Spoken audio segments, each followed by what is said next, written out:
Amidst the great roster shuffling that is going on in Korea for League of Legends, we have had an announcement that Peanut, the former jungler for the Rocks Tigers, is now going to be signed on with SK Telecom following Bengi's departure from the organization. So this raises itself a couple of interesting questions. How well is Faker and Peanut going to be playing together? Is SK Telecom and Coma going to be able to fit Peanut into their team and their system?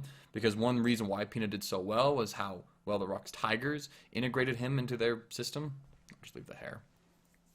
As well as also the fact that Blank, the substitute jungler for SK Telecom, that played for them through IM Katowice, as well as played and won spring 2015 LCK finals with them, is still on the roster. So this could raise a question of, are we going to see these two junglers be swapping in and out, much like how we saw Easy Hoon and Faker in 2015. So these are some of the things that we want to bring up and address right now, because this is definitely a roster move that is certainly interesting.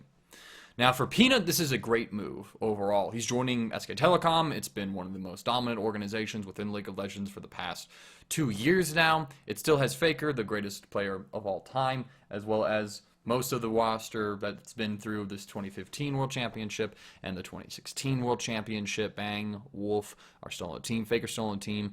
Duke has departed from the team as well. And then Bengi's not going to be there, but Peanut will be taking over for Bengi as is. So it's a good move for Peanut, and it's one that I really like to see, because it means that he's going to be staying within Korea. It's the most competitive league in the world. He's going to be on an all-Korean team. That's a team that has the best chances of winning the World Championship. So this means that Peanut's career is not going to be cashing out currently as of yet, and that there's still a lot of great storylines and potential to be had, not only within a regional aspect, but from an entire world aspect. It's something I think that translates very well, just given South Korea's success as a whole. Now, when we look at the move, though, we have to kind of ask the question of how well is Peanut actually going to do with SK Telecom. Reason for that is that Bengi has sort of he's been remarked and described as the hand of God.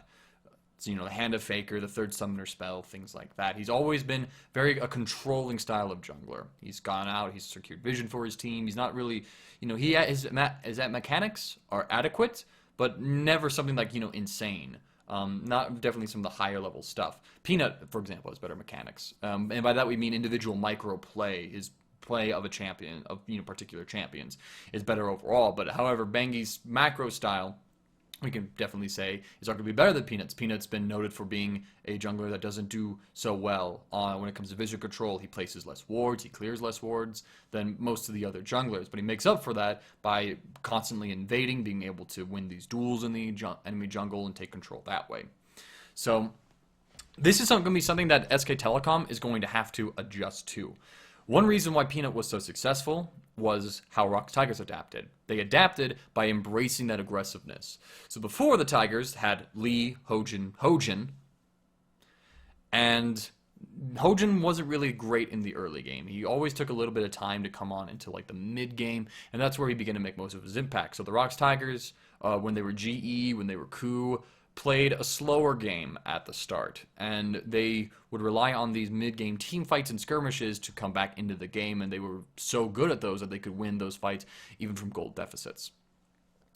With Peanut coming in, they embraced his aggressive style, and everyone replayed around that. Suddenly you had them pressuring their lane so he could invade, you had them following up on invades, you had them playing with globals, champions like Talia, Gangplank.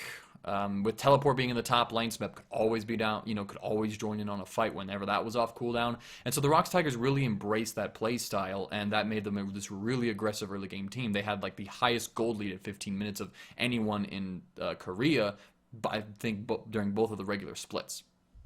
So that was something that we have to note. The whole team really bent around and adapted that. So SK Telecom now is going to have to, if they want to have that kind of same success with Peanut, they're going to have to try and change that team identity, which is something that, since they're keeping 3/5 of the roster, could be very difficult for them to do. One thing that's going to be interesting, I think, and what's going to be the most crucial factor in all this, is how Faker and Peanut synergize. Because what we have here is that one person described this, I wish I had the name, as the right hand of God, the hand of God now has a sword. this is, a reflection of like, Bangi was the hand of God, Faker's right-hand man, and now with Peanut, that hand is now effectively a weapon. It's a tool, it's a sword that can cut people down rather than control things and manipulate them. So now that we're in that kind of scenario, we have two really strong mechanical players. This could be the highest mechanical ceiling of any jungle mid pairing in the world, to be honest. Maybe you have to go on through, but I think it's safe to say that Peanut is one of the best mechanical junglers in the world, and that Faker is really the best mechanical mid laner as well. Although Crown is also one who has gotten a lot of that, been praised for that, but Faker just has more to him than those. So this is something that this could be something that we could see a whole new Faker unleashed. Or this could be, a total system that collapses around Faker. Because without that control from Bangi, now Faker doesn't have like this ability to really push up in the lane as much. But with Peanut always invading and always fighting the enemy jungler, he could have that room now. Peanut could be drawing so much attention that Faker now is just freed up in the mid lane and has a whole new wave of pressure for him to take control of that. So that is something that we'll have to see develop and how they're going to do. We're going to see how Koma is going to be able to adapt the team as well as perhaps even Peanut's playstyle to mesh and fit with each other. Things to watch out for would be like, Peanut's warding statistics, if those improve, how he'd like to tries to build that game, or, actions from the team that happens overall. But this could be a recipe that I think it's one that is either going to be incredibly successful or it's going to be one that backlashes horribly. Just because without, SK Telecom losing out on the vision control that Bangi would have provided could actually hurt their shot calling. Their shot calling wasn't really something particularly inspired. It was okay, but it was very conventional, I think. So with that in mind, this could be something where without that information from Bangi, and however Bangi contributed to those comms as well, we could very well see that this SK Telecom doesn't work unless they pick up like an esteemed class shot caller. Right now there's like rumors that Marn could return to SK Telecom. I don't know how true that is or how accurate that is. So, but I mean, that would be a great fit. Then suddenly you have Peanut being wielded by Marn, who just controls the jungler, calls him to his lane, and then, this could be like, this could be an insanely good SK Telecom if that move were to happen. So with that in mind, we have to also look forward to how Bang and Wolf are going to adapt to Peanut. Are they going to be trying to play more aggressive in the bottom lane? They've never really been like this like star 2v2 lane. They've kind of just sort of been there in the laning phase, always consistent. It's team fights where they've really shown up, and Wolf's been able to roam, and they've had most successful when Wolf has roamed to secure vision or gank for Faker. So we'll have to see how that playstyle adapts as well, but Wolf could be a great roaming asset for Peanut if they're able to get control of the duo lane, and then Wolf can go and help Peanut, and then they can then get some of that vision down. So this is something that I think that raises a lot of questions that aren't going to be answered right now, and unfortunately are going to rely a lot on speculation, as well as we have to see what actually happens with this team.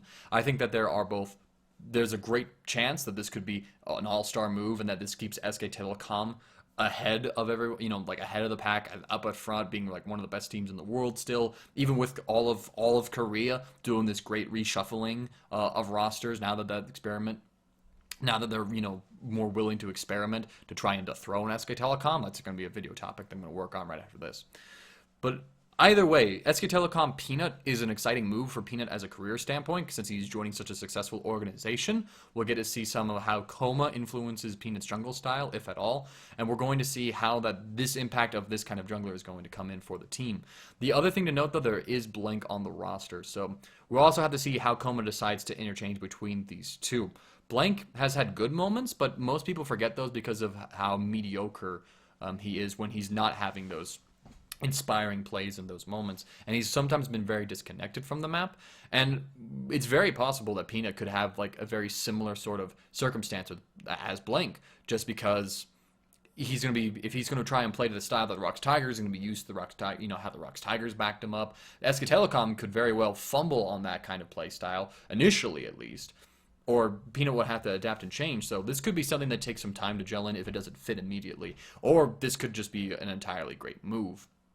Again, unfortunately, it's going to be left off to a speculation and a bunch of factors and how SK Telecom decides to approach things. But knowing that it's Koma, we're going to be seeing Blank still. And I know that's going to be upsetting some people. But I also think it's going to be an okay thing, simply because now we're going to see, we'll really have a visible sign of what Peanut does and how, how he's going to be able to impact SK Telecom and how SK Telecom shifts around these two junglers. I mean, we've already seen that with Bengi and Blank, but I think it's safe to say that Bengi did a better job during the Summer and Worlds. So, but there's still a possibility that there could be, but it's not fair to put Blank on that standard because it's Peanut now. We have to see how Peanut does with SK Telecom and then see how Blank does. It could very well be that if the Peanut experiment fails for SK Telecom and they're just not able to click mesh those styles, at least they'll have Blank, which we know is serviceable. At least we know that there is a way for that to work with SK Telecom. It's not the best thing, but it's a backup system, and I think it's a smart move by SK Telecom to keep that. One other element, too, that I think is very interesting about this is that it seems that Peanut has a bit of a choking problem in the high-pressure situations like best of fives. He's had games in high-intense series, Spring LCK final, Summer LCK final, World semifinal against SK Telecom, where he just seems off. There's one or two games where he's just off. He's missing the skill shots that he normally wouldn't be missing. He's making decisions that don't necessarily fit into him. And so this could be a case where now we have one of the, a player who isn't so good under pressure, who cracks a little bit, now paired up with one of the most clutch players, Faker, of all time. So I think that is also a very interesting dynamic, and we can really see that. Because Rox Tigers have lost some games when Peanut hasn't stepped up. If Peanut's not stepping up, that means all of Rox has to compensate for that weakness. So now I think it's going to be cool if, assuming that these problems continue with Peanut and they're not able to be addressed or solved, that with Faker, we really get to see how much Faker is going to be able to make up for that. And I think that's going to be a cool dynamic to see, assuming that this problem with Peanut does persist. That's another element to explore. But ultimately, the SK Telecom Peanut move is one that is exciting. It's a move that is great for Peanut as a player and as a person. It's a great career opportunity to be able to play for such an esteemed organization. And now we're going to have to see what SK Telecom is able to do with this. We saw what the Rox Tigers have done with Peanut, and now that expectation is clearly on SK Telecom to match.